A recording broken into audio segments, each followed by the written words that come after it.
I surrender to the Almighty my mind, speech and body. Vanakkam, we are reading this Tamil book called Thirukkural, written by Thiruvalluvar with the help of the commentaries written by an equally respected scholar called Parimelazhagar. This book is given to us by our Tamil ancestors and it carries important information about how to reach higher states of existence and ultimately reach Veedu or liberation or Mukti just by living our married life in a certain way. The way of living our married life is called as illathan in Tamil, and the book says that we should learn to form attachments in the right manner in this stage of life. Only when we have fully experienced the attachments, we will be able to let go of the attachments and thereby learn to love all forms of life. And that is the way to liberation or Mukti or Veedu. The stage of life where we let go of attachments is called as Thuravu, and the way of life in this stage is called as Thuravaram. So Illaram and Thuravaram are the two main arams discussed in the first big section of this book. The rest of the book is about the concepts related to wealth and pleasure, which are necessary to support our Illaram. We have started with the first big section called as the Arathu Paal. Within the Arathu Paal, there is a subsection called as the Payira. We have entered the first chapter of this Payira called as Kadavul Vaazhthu. There are 10 Kurals in this chapter and we have finished 6 Kurals so far. In these 6 Kurals, Valluvar explained to us about God and the different ways of reaching Him using our mind, speech and body. So today we will see the 7th Kural. Now in the remaining Kurals in this chapter, Valluvar is going to show us how our journey of life would be without God. The Kural 7 goes like this. Thanakuvamai illathan, sernthaar kallaal, manakavalai, matral, arithu. The overall meaning of this Kural is, if we worship the one who is unparalleled in all traits known to humans, then Mukti or liberation or Veedu is a possibility. Otherwise, even our worries cannot be removed. Worry. Valluvar is focusing on worry in this Kural. What's that got to do with God, Mukti or liberation? Let's see. If you can recollect, in the earlier Kural, in Kural 5, Valluvar mentioned that lust and anger are powerful disturbances of the mind where we could enter into many wrong understandings and consequently we will enter the cycle of rebirths. The term lust refers to not only the bodily lust but any kind of greed is also called as lust.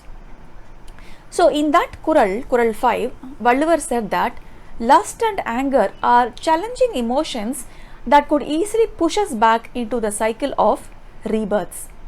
And now in this Kural, Valluvar is talking about our behavior patterns of worry, which is closely related to lust or greed and anger. So let's take a closer look at the emotion called worry. When do we face worry? We enter into worry in both the ups and downs of life. Let's first talk about the low points of our life. Worry happens when we are really down in our life, when something is not going on right. It could be financial, health related, relationship related or anything.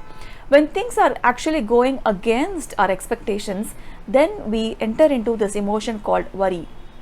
We have all experienced that, right? But what about the high points of life? There also, some of us tend to worry. Sometimes we could be in a great place, but we could still feel uneasy that things cannot be good for a long time and we could be worried about the possibility of the unknown future going against our expectation. So as humans, it looks like we are capable of entering into worry in both the ups and downs of life. In any case, worry, if it is allowed to continue, it could easily lead us to greed and anger. For example, let us consider that I lost my job and I don't have any money. Now on top of the financial problems, I start to believe that it is impossible for me to pull myself out of the situation. Then there is a good chance that I would feel jealous that my friends are earning good money. Nothing bad ever happens to them. Now I enter anger. I'm really angry at myself, at my boss, angry at life, angry at God. Why is life unfair to me? Why are bad things happening only to me? There is no God. What is the use if God doesn't help me, etc., etc.? And one day I decide that it is impossible for me to make it by fair means anymore, and so I am ready to grab the wealth of everybody else around me. And now I enter greed. So this is just one simple example of how worry can lead to anger and greed.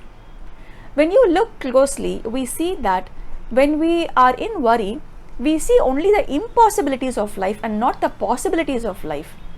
And because we don't see the possibilities, we enter into jealousy and anger and greed and all the low vibrational emotions.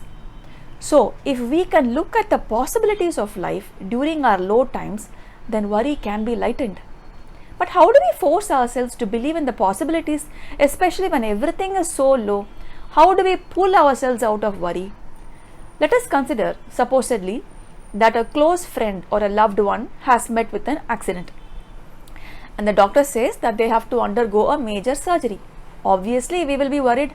What if something goes wrong in the surgery? Will our loved one get any better? Now, just imagine that if in that moment, a very close friend, a good friend, comes to us and tells us some reassuring words.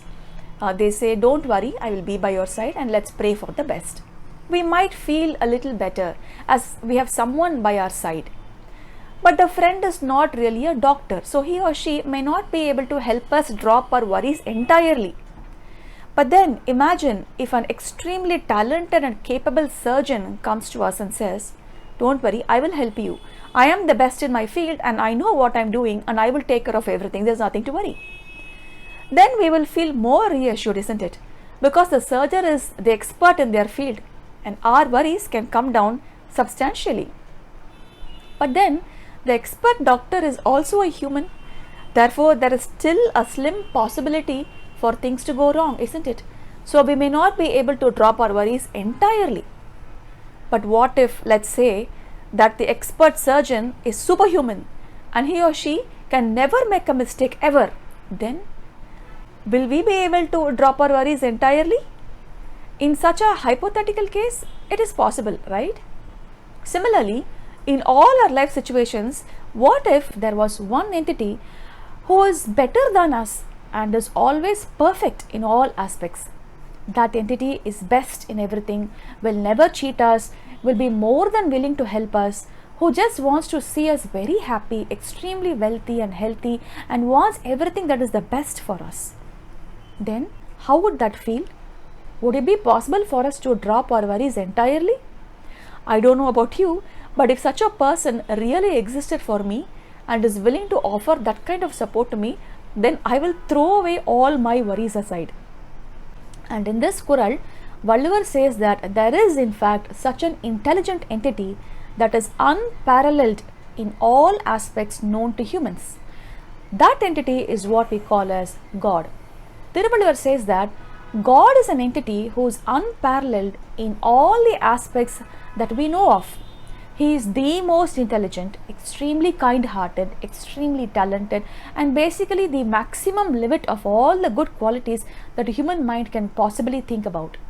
There is no one that can be compared to him. There is a word, thanakuvamai illathaan, in the Kural, and it means exactly that. That he is the best in everything and there is no one like him. He surpasses everyone in all aspects. Do you see what that means? See, let's say there is an actress who is extremely beautiful, but she is not so intelligent. We can say that she is unparalleled in her beauty, but not unparalleled in her intelligence. But Valluvar says that God is unparalleled in beauty, intelligence, wealth, health, care, love, and every other positive trait that you can think about. Now, when such a powerful entity says, don't worry, I am there for you, I will take care of everything, I am imagining what that would be like.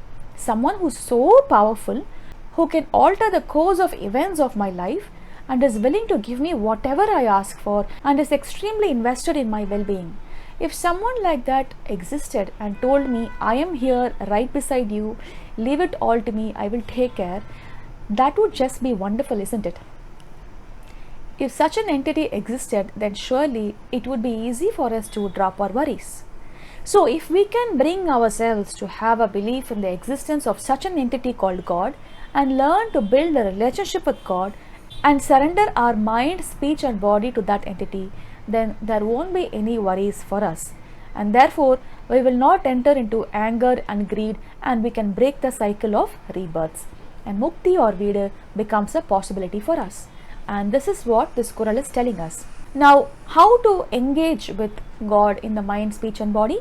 In the Kurals that we have studied so far, Valluvar has already showed us how to worship and surrender in our mind, speech, and body.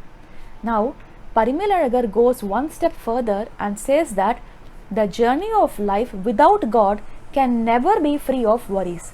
So, where is the question of Mukti and all? Never, he says, never will we be free of worries.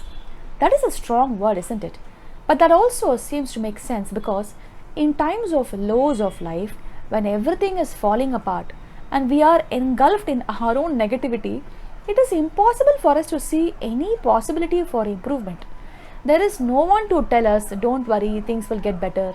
Then I suppose it would really be impossible for us to get out of our worry patterns. I have been there, where I could not see even the slightest possibility of life getting any better. In such a lonely, negative, depressing space, how to drop the worry? When the worry itself cannot be dropped, then where is the question of Mukti and all that? So that is what Parimilalagar is trying to tell us, that Mukti or Veedu is possible only for someone who is in connection with God. God is a powerful, positive intelligence, unparalleled in all aspects known to humans.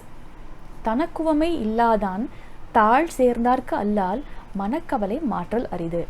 There is the word sernthaar in this Kural. It means thinking continuously about something.